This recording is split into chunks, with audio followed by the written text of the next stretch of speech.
Yeah, here we are. I just passed the old dam. Remember this place? Yeah, we sort of came down here. And there was this weird sort of ghostly whispering sound emanating from a corner of this place, which I didn't really have a look at, but there's a good reason. It's because this is actually the audio cue. Yes, to use the Net of Souls. This is the additional power that we sort of got by starting the Phasmalist. The Phasmalist skill tree, which gives us the Soul of the Forgotten Vagrants.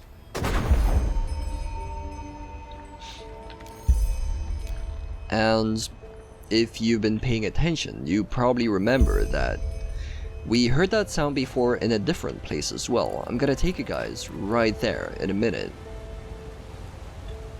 But first,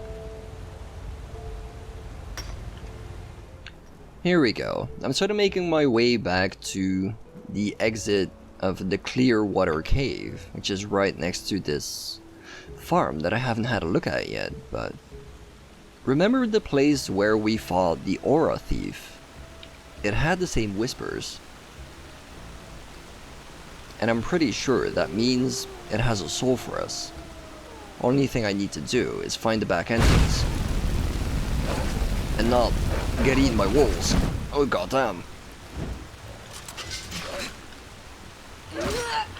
Are these guys better or worse than the normal wolves? Because, I mean, they're starving, which means they're less powerful, but also more desperate, I'm assuming.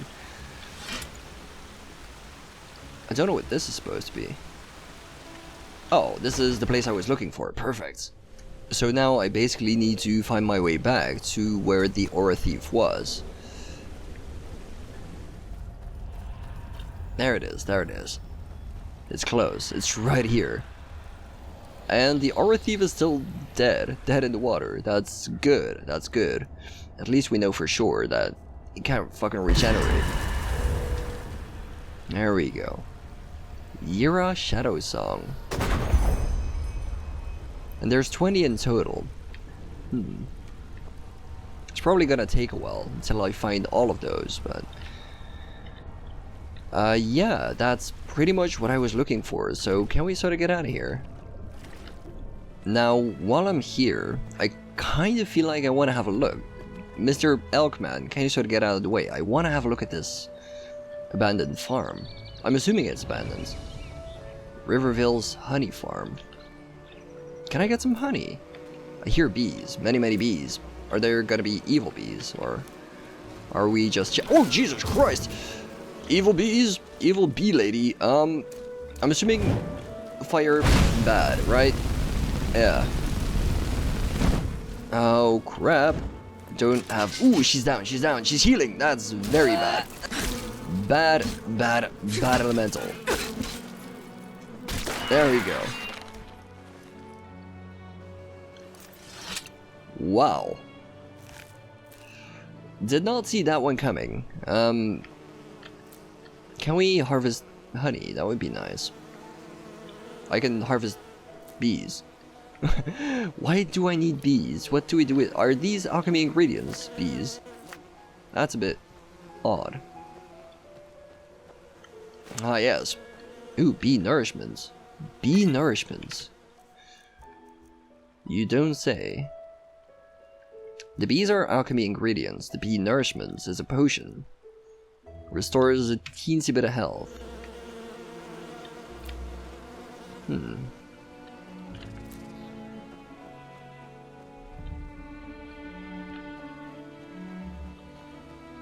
Is there any point in actually visiting this place, or am I just upsetting the local wildlife for no reason? There's some lavender, which I can't take, some flowers I can take. I can take all the bees. I'm assuming I probably shouldn't.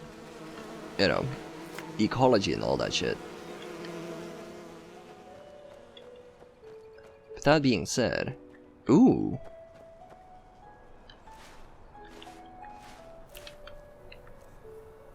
Holy shit, there's like a lot of stuff here. Hidden in the back.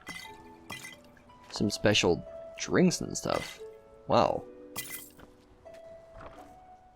I'm assuming this will probably have been worth it. And I forgot to do a thing. I didn't do the midnight skull thing yet. I do have this though, and a bee in a jar. Sure, bee in a jar goes right into the collection of things in jars. Which I would appreciate if you didn't ask me any questions about it. Whoops, wrong button. I'm assuming I have to be able to get into this place as well, right? Makes me curious what's in here. If it's protected by an elemental, I mean, that means it's sort of important to nature, right? Spell tome firebolt. So what's in here? If I can get in. Yeah, it's abandoned. Oh, snap. Okay, so I'm gonna have to play this fast and loose. Let's see, we need the focus. First we need the bow. Because I'm getting a cheap shot in before I actually get started. I missed, like an idiot. There we go. And then we take the usual, as we do. He's getting close. Too fast. I guess we run. Jesus. Can I sort of deck you with my magic instead? I think I may have accidentally harassed my wolfie. That's not a good sign. And I'm firing invisible arrows, which is absolutely fine as long as they do damage. Which they seem to. Oh, what the hell? Ah, it's fine, it's fine. There we go, there we go. Are we safe here? Was that it? Wolfie, are you gonna be pissy? No. So it's not gonna be like in Nehrim, where my summons get pissy every time I accidentally sort of smack him around a bit.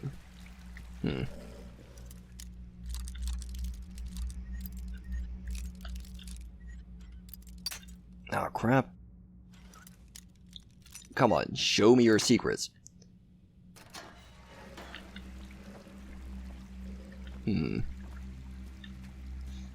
We have a necklace of constitution.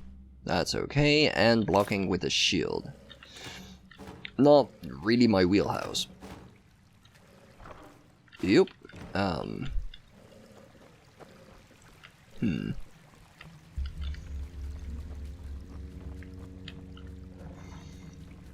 Is there any more evil? We have an iron war axe of wrath, which does arcane damage. And a blueprint for a hunting longbow, which I'm probably gonna see if I can make that. It's probably a good idea. And I'm alone again, but I think we might have cleared out the house.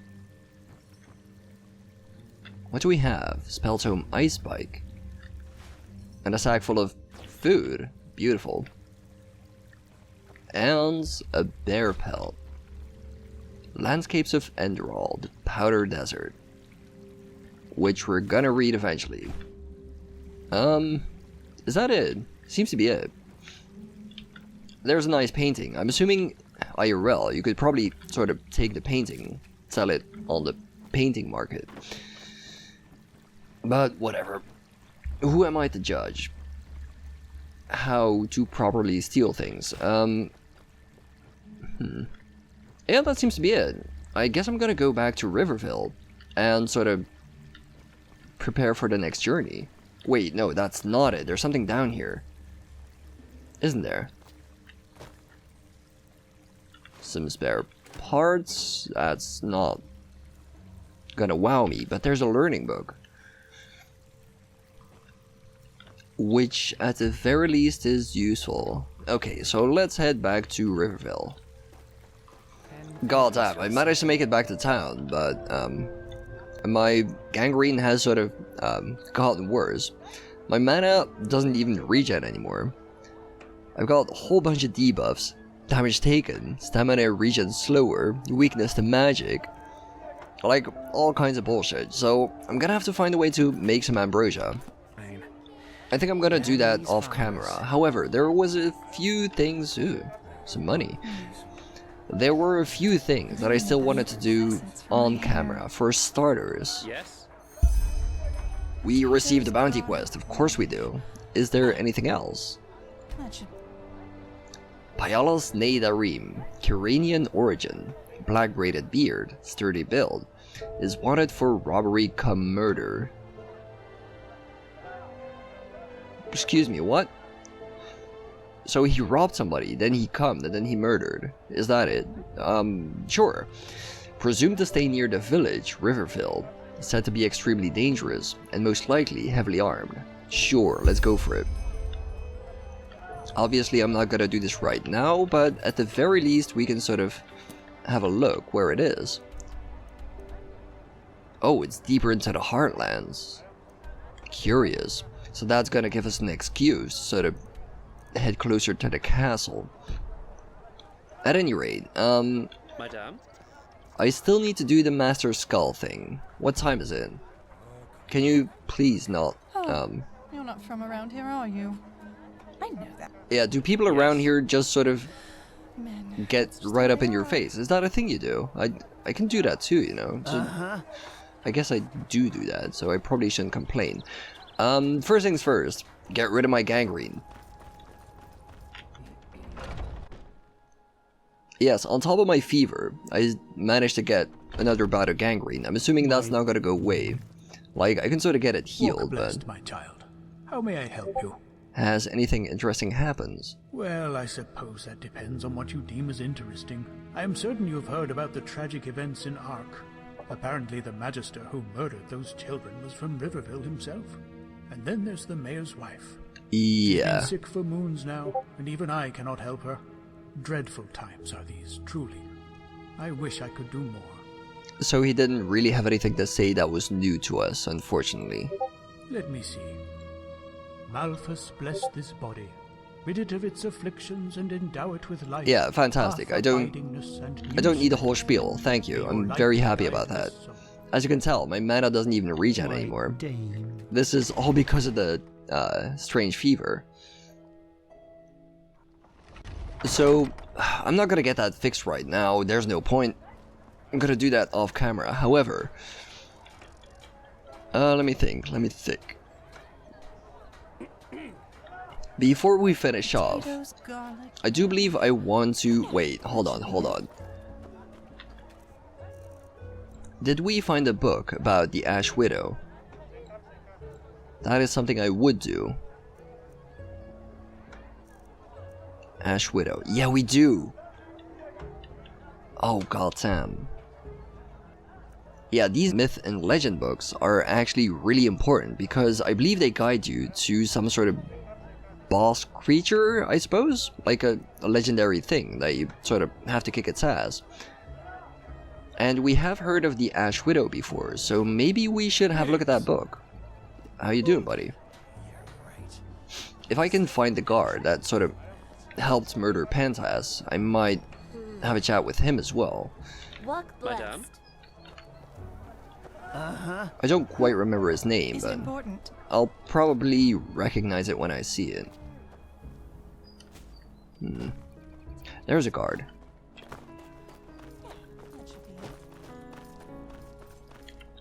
Yes? Kurinoi. It wasn't you. I'm just gonna read the book first. Hopefully it's not too long, but it is fairly important, so... Myths and Legends, The Ash Widow, Volume 3. Composed by Archmagister Gawain Garathu, 8112, so a while ago. One of the perhaps most eerie and gruesome legends of Enderal is the one surrounding the Ash Widow. In life, the Ash Widow was a charming young woman who had been promised as a companion to a man of the Sublime Path. Her hair was long and shaded a reddish blonde, in the likeness of late autumn leaves. while her eyes reminded of the deepest blue of the sea. So she was very pretty, okay. She was wise and well-read, played the lute, and enjoyed large popularity at her family's estate, in no small part due to her cheerful and buoyant character. Her future companion, the son of a rich count, was also of high repute, and when the two swore each other companionship, the bards were singing many a song in praise of the two lovers' dignity. Not so long thereafter, the newlywed wife noticed discrepancies in her husband's character. Though at feasts, with other sublimes present, he always spoke gently of those treading the lower paths, his wife heard him tell different stories entirely after a few cups of wine. He held no sympathy for the craftsmen, artisans, and worse still, those dwelling in the Undercity. There's a reason as to why Malthus blessed us with our path, he said. Our blood is of greater value. Ah, yes. Yes, that doesn't lead down to a dark path at all.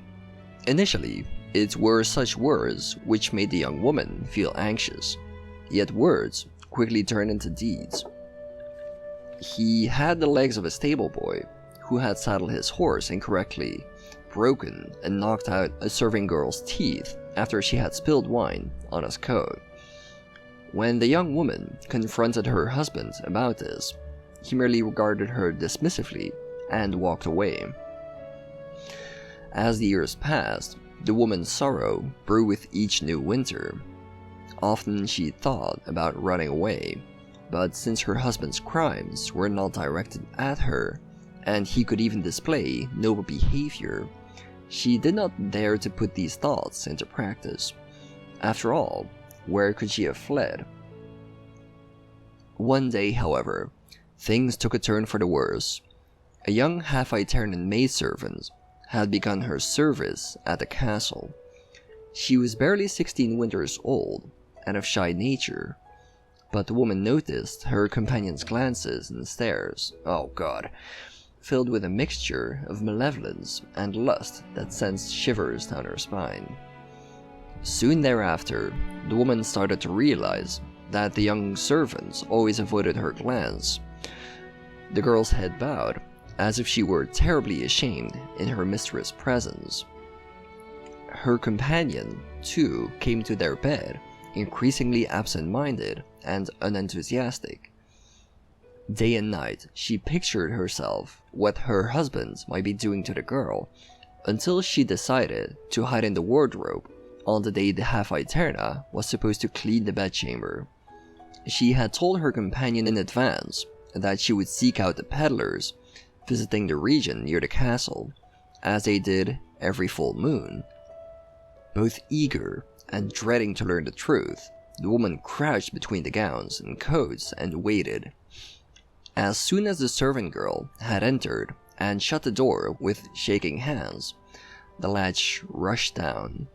From within the wardrobe, the woman saw her companion standing in the doorframe, panting with excitement. The half-Iternan girl stood frozen, visibly frightened, and without showing any sign of resistance when the man grabbed her.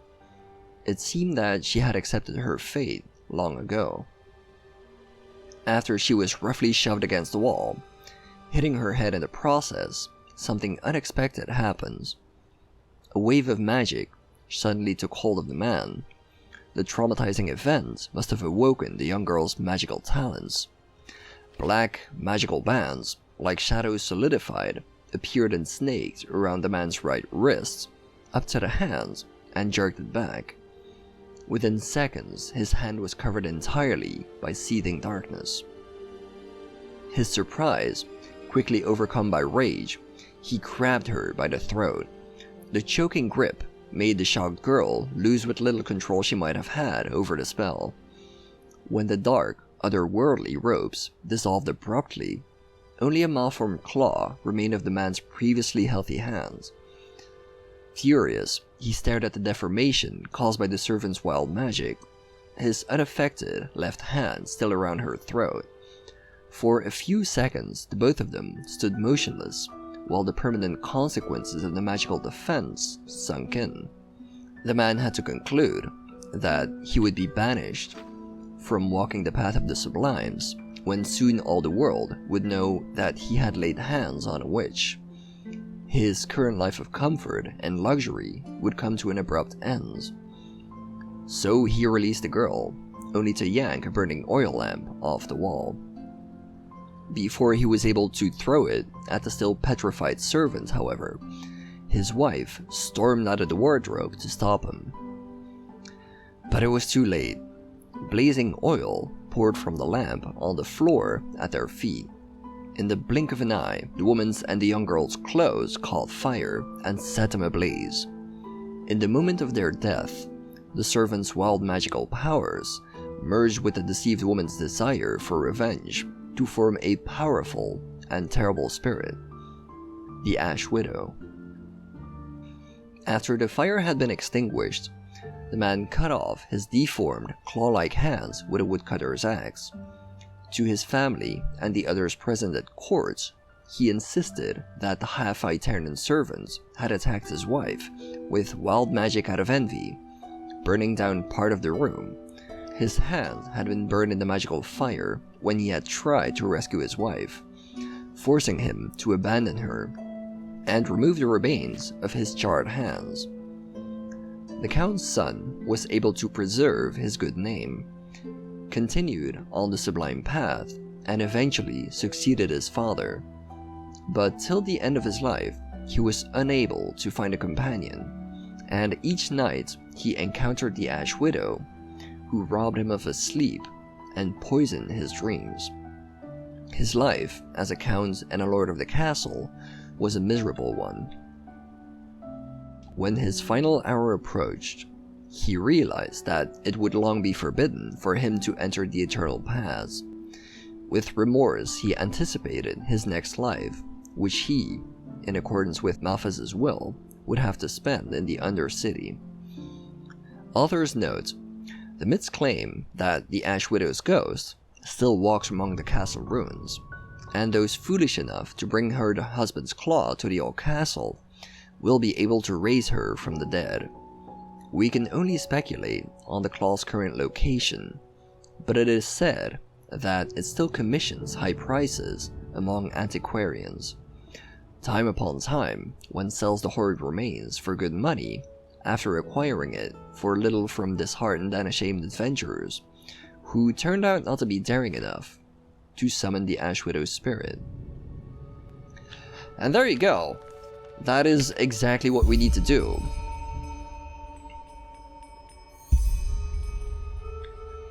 We need to find and defeat the Ash Widow, but before we can do that, we need to find the man's claw, which presumably is sold by antiquarians, so we're probably not gonna find that for a while, but at the very least that gives us the hint to keep going. Now, one final thing I want to do, it's getting late, I'm gonna try to make it to the stone circle by nightfall. Well, I managed to make it back to the stone circle. Problem is, I don't think it's time yet. It's not really nightfall yet. Wait, did I not grab this before? I apparently didn't. Ooh.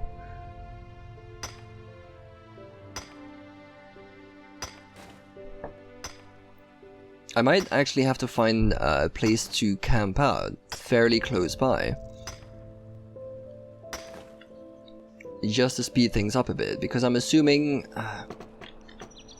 if there's even anything useful here, yeah, I have to wait until nightfall, so. There's a few camps around. Where's the closest one? I guess maybe that one? I can probably sleep in the Shimmering Grove as well, assuming that I made it safe enough. Let's see, let me grab this first. It's sort of staring at my face. There we go. And I think I need a Vin root to make my ambrosia, which is perfect. Let's see if we can camp in here. Come on, just give me a bed. Any bed. Anything. I can't really sleep in the stupid troll's nests, unfortunately, even though it probably would be fairly comfy.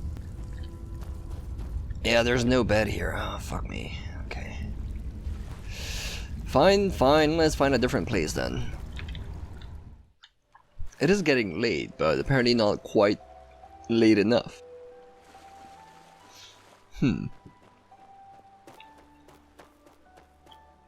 Maybe I can actually sleep in the... Yeah, the deserted ruin. Wasn't that the place where I killed the man? Sort of took his, took his shit. It is fairly late, but... Oh, there's evil. There's evil afoot. Can we sort of ignore the evil? That would be grand. What is that even? That was weird. That was really weird. Let's just pretend that didn't happen. It would keep me out too much otherwise. Yeah, but this place, yeah. This is a perfect place to rest. Oh wait, what the hell is with the staff? Didn't I see that before? Or did this place just restock? No, I just didn't see it before. Wow. So, it's 7 PM. 7 and 5 is 12, so how about we sleep for 4 hours?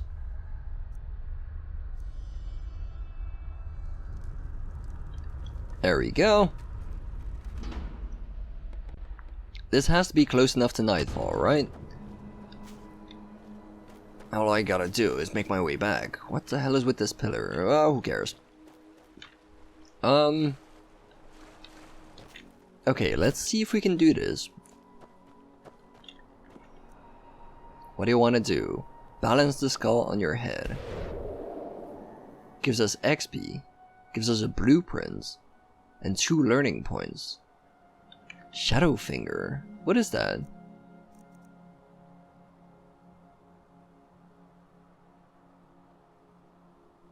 Well, that is fairly interesting. And I suppose that concludes our business for today. I'm gonna see if I can do some alchemy. I'm gonna try to craft stuff, but I'm gonna do that off camera. And then I suppose I'll see you guys next time to sort of see what happens.